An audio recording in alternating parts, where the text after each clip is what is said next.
Good evening and welcome to the 2020 Meet the Candidates Forum, hosted by the Stewartville Area Chamber of Commerce. I am 2020 Chamber President Nick Johnson, joined tonight by my timekeeper Jared Johnson.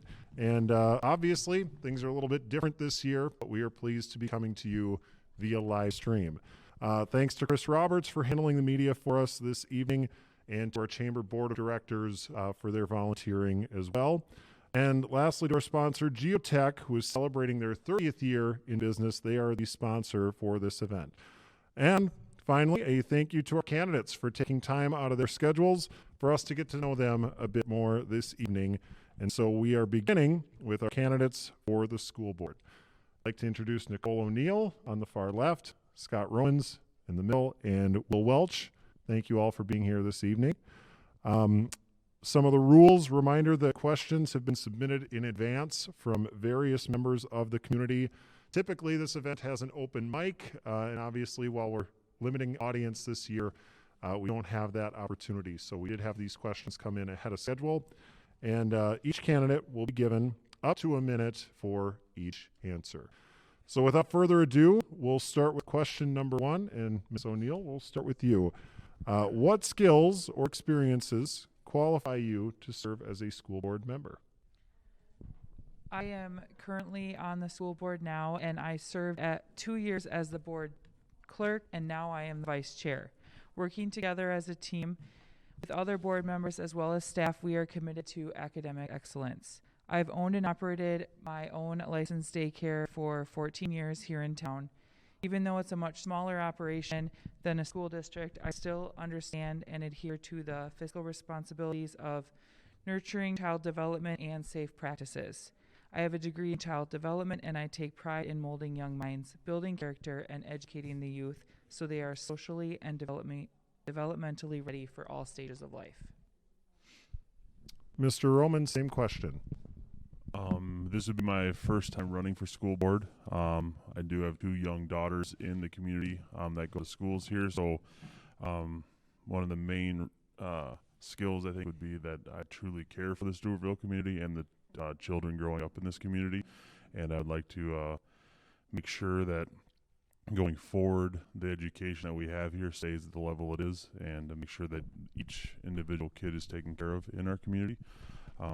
On the side note, I've been in business or sales for ever since I got out of college, and growing relationships with multiple people with multiple different personalities just seems like to work and to negotiate or deal with each other on that level, where we might not agree with everything with each other, but to be able to work through your issues and to be able to come to a resolution through business. And I feel like those experiences with business have helped me to be qualified to help on the school board. Thank you. And Mr. Welch, same question. First off, thanks guys for hosting us tonight. It's a great opportunity for us to be able to share some of our views. So I appreciate the chamber for putting this all together. Some of the skills I feel I have are that work well with being on the school board. Since I've been doing that for the last 4 years. I think 1 year as a treasurer, 1 year as a clerk. I feel a pretty good problem solver. I'm a big picture thinker. Right now, I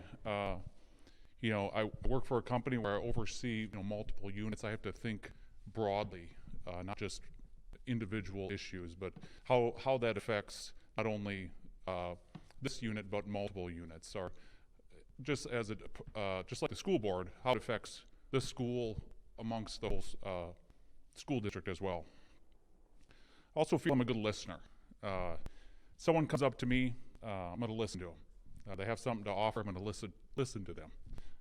We may not always agree, however, I'm going to listen to them, and I hope they will understand that. Again, serving on the school board for almost 4 years, that's been one of my experiences that I feel do qualify me.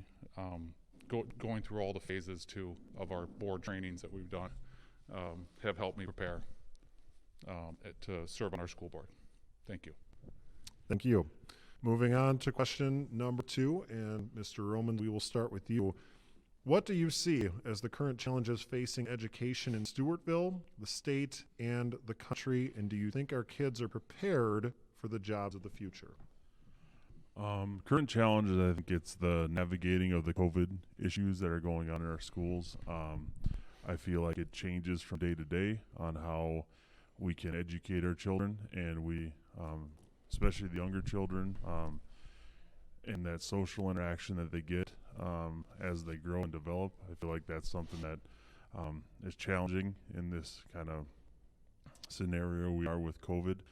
Also with the COVID, I think the mental health issues that some of the kids may be going through, where they might be struggling at home on distance learning.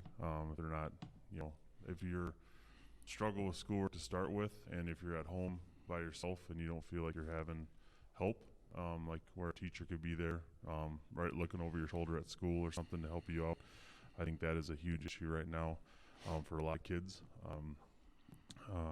And I mean, in the state and the country, I think we need to look more into the skilled labor stuff. I think that needs to come back to the forefront. I think we're really lost on a lot of that. Your industrial tech schools, stuff like that. We're pretty lucky in Stewartville to still have those things because a lot of places don't. So, Thank you. And Mr. Welch, same question. I would agree with Scott, certainly with all the issues around COVID-19 and how that's affected the schools and education. It's made what the kids have to do and what the teachers have to do significantly different. Mental health, as also Scott said, is something that is definitely an issue, and it's going to be for a long time to come. And we got to do our best to help our students, help staff navigate these uncertain waters. Staff attraction, staff retention is always going to be a challenge. Finding the best of the best, and that's what we want in Stewartville. We want the best teachers. We want the best support staff that we can get. Managing the facilities that we have. We have a great almost brand new building at BCI. We have some other buildings that aren't quite as young as that one, but they are certainly important to us. And those are some of the challenges that we have. Thank you. And Ms. O'Neill, same question to you. I also agree with them about COVID-19. I think as we continue to learn more about the virus and how it will impact us, as long as we collaborate together as a team, that we can hopefully move forward successfully. I also believe that we do a great job preparing our kids for the future, career opportunities with the variety of courses that we offer, and education material in addition to qualified staff. We can make sure that our students have the tools that they need to succeed in whatever path they decide to do after graduation. Okay, thank you all.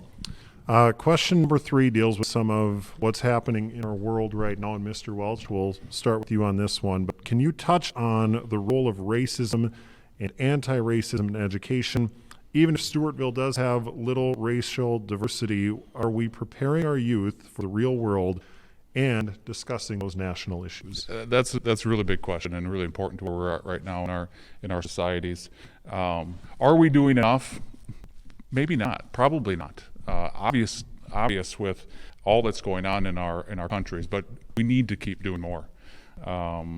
The families, families in our communities, the families and the community and the school, they all are not equally responsible, but all have a part in raising kids and teaching them about cultures and the differences within the cultures and differences within people. We are more aware now than ever of those differences. And as school board members, we have to encourage our administration to continue those conversations and make sure that they're having those conversations that we can best teach our kids as best they can. Ms. O'Neill, your response? I agree that we're not directly exposed to racial diversity in our small community, but we have to make sure that we educate our youth on what's happening in the neighboring cities and states and make sure that they understand the complexity and seriousness of the issue. With so much public attention right now on the issue, it is easy for the message to get misconstrued. But if our team is all on the same page, we can teach the right message. Having the families involved at home would also help. And I would just hope that everyone could just be kind to one another. Well said. Mr. Romans? I said, even though Stewartville is not very racially diverse, I feel like we are very socioeconomically diverse in our community. and as a like from elementary school to middle school and stuff where they're or at BCI, how they really push roar, like the whole respect others, act responsibly. I feel teaching kids young, like very young age, to respect one another and to, treat each other kindly. As a community, we can show them better, obviously, but to get that instilled in them to respect one another, no matter where they come from, I think we do a very good job of that. As a community, we probably need to do better on some stuff. And if we see something, we need to, step up and say something about it. Or, if we do see that in the community, then bring it to our attention, kind of stuff too. But I think at the school level, I think with the roar that they have in place, I do feel they do a very good job of just respecting one another and teaching that at a young level.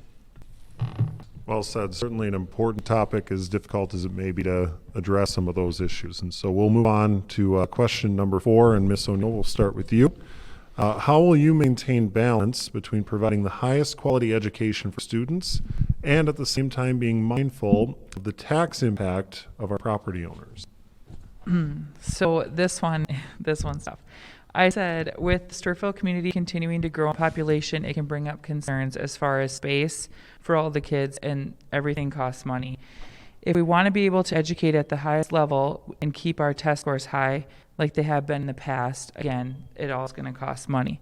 We want the best technology, that costs money. But as a board, it is our responsibility to make sure that we are planning within our means for our budget, making it work for everyone directly involved in the school district, as well as those who just live in the district and don't have kids.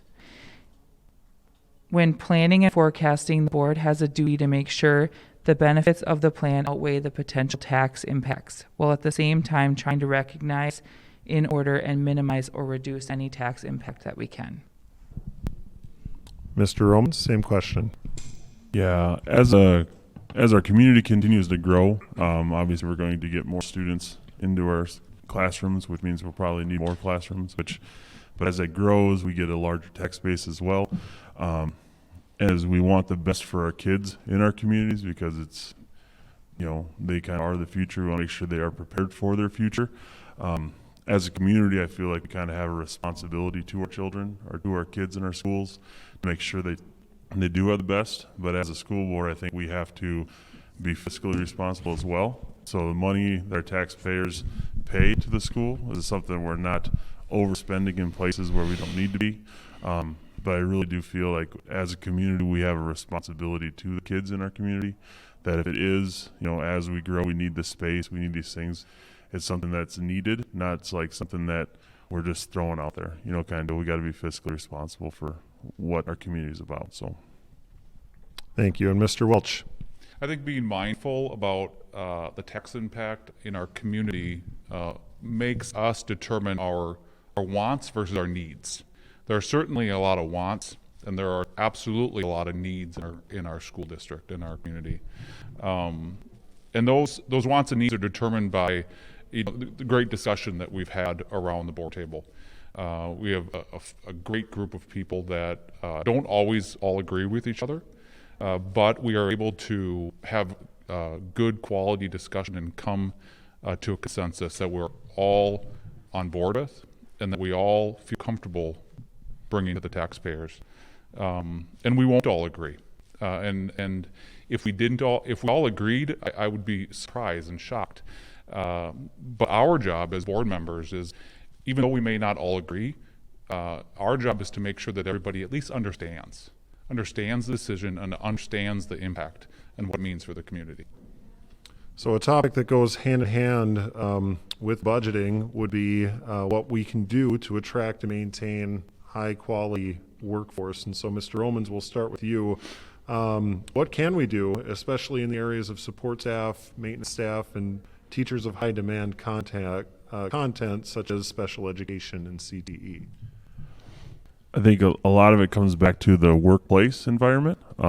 If we can give, by them providing the best support, that they feel their ideas are heard as a community, or as a teachers union, or the people in those specialties, or if it's even the janitors cleaning our schools, we want to make sure that they feel a part of the community, feel that what worries are or what they see is being heard, and by providing the kind of the best facilities for them to be to teach in. We want to try to be forward thinking when it comes to your lesson plans or whatever they need.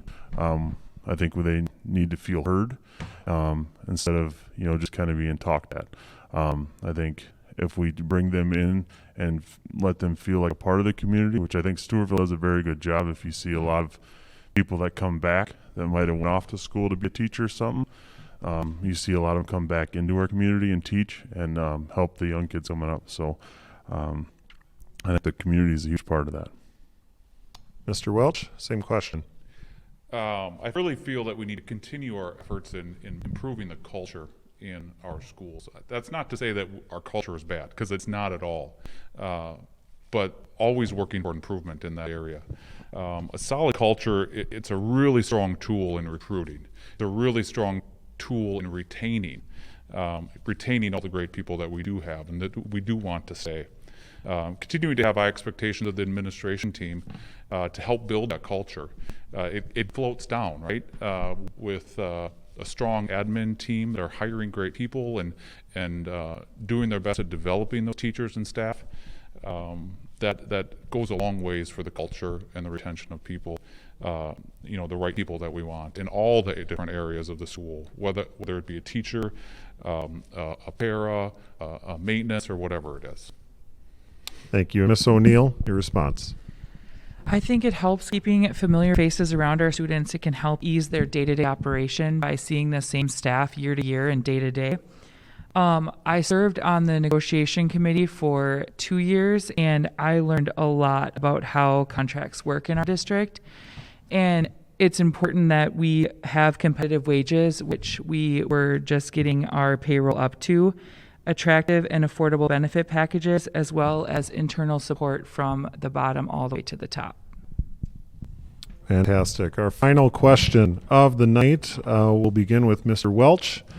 If elected, what would you hope are key accomplishments during your years of service? Looking over the last 4 years, it seems like we've done a lot. And looking forward to the next 4 years, I think a key accomplishment, the first one that came to my mind is we're going to graduate 600 plus students over the next 4 years. Maybe it'll be 700. I don't really know. But there's nothing that makes us more proud than graduation day. It was different this year. That's understandable. I think we all are hoping to be able to get back into a traditional facility with a great ceremony. We recently had a facility assessment, and using that assessment to determine some of the needs of our district and put some plans in place for either improvement or repair or what that looks like. Again, like Nicole said about being on the negotiation table, we're going to go through all the rounds of negotiation again over the next 4 years and successfully managing those. It's a big job, and when it gets done, I think everybody involved feels like they achieved something. And at the end of that 4 years, hopefully we're still in a strong financial position. We don't know what it's going to be in the next year because there's a lot of unknowns. But historically, we've been in a very strong financial position, and I hope to maintain that. Ms. O'Neill, same question. I agree with you. Over the last 4 years on the board, we have done a lot, just from being a newcomer to going to the MSBA trainings, learning how our district works, observing, listening, just taking in all the information. I hope that I can continue to work together with members of the admin team and the staff, as well as the board members.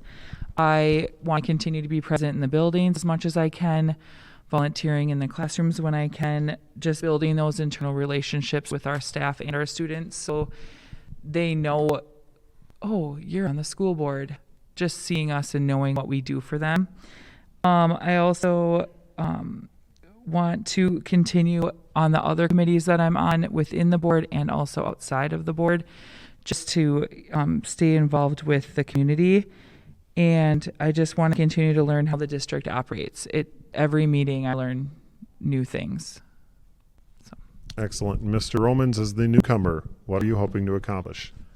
I hope to accomplish more learning the processes of how our district really works in my first couple of years here.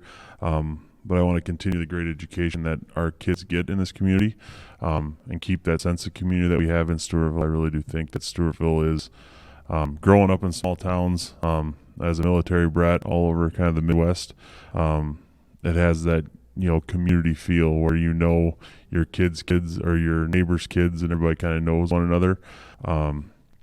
So as I get to the end of the 4 years, I would like to think that the parents have that feel that I always had their kids' best interest in mind, when dealing with at the board, and keep our community into that level. So Thank you. And that will wrap things up for our forum tonight. I want to thank all three of you, not only for your time tonight, but also for the offer to serve our community and our future. Election day is November 3rd, and you'll see these three on the ballot here. And so that's what we have for our school board forum. We'll be back at 6:45 for our city council forum. We'll take a break between now and then, and we will see you then.